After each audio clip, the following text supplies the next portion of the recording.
Welcome to today's video blog. The topic for today is understanding your emotional dashboard. Now, I love this as a metaphor because it really describes where we are on the scale of our emotions and underpinning that, the purpose of all of our emotions. Now, it's my core belief that everybody has a purpose in life to spend as much time as they possibly can hanging out in their own well-being. And we are given a scale of emotions to let us know how far on or off track we are to accomplish that purpose. So this is where the emotional dashboard comes into it.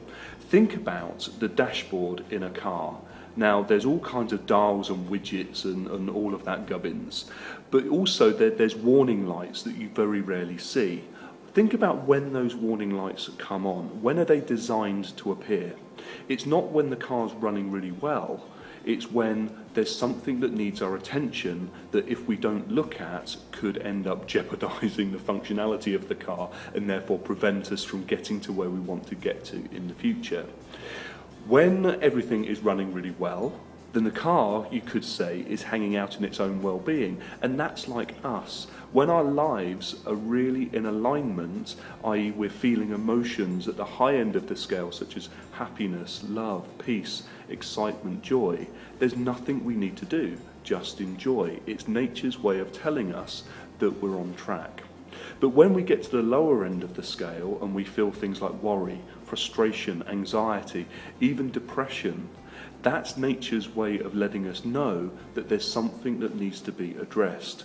If we go back to the dashboard analogy, this is where a warning light would pop up on the dashboard to say, hey, something needs your attention.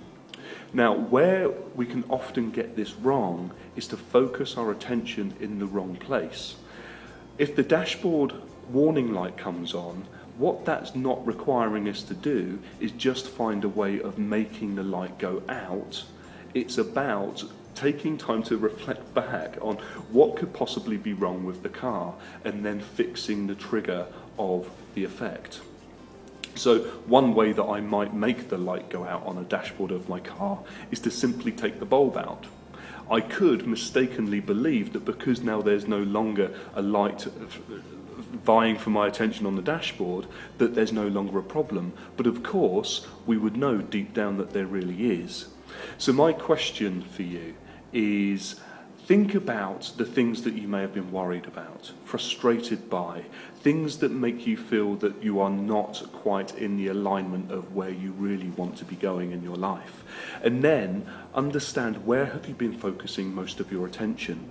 Is it on just making the light go out so that you don't have to feel those uncomfortable emotions?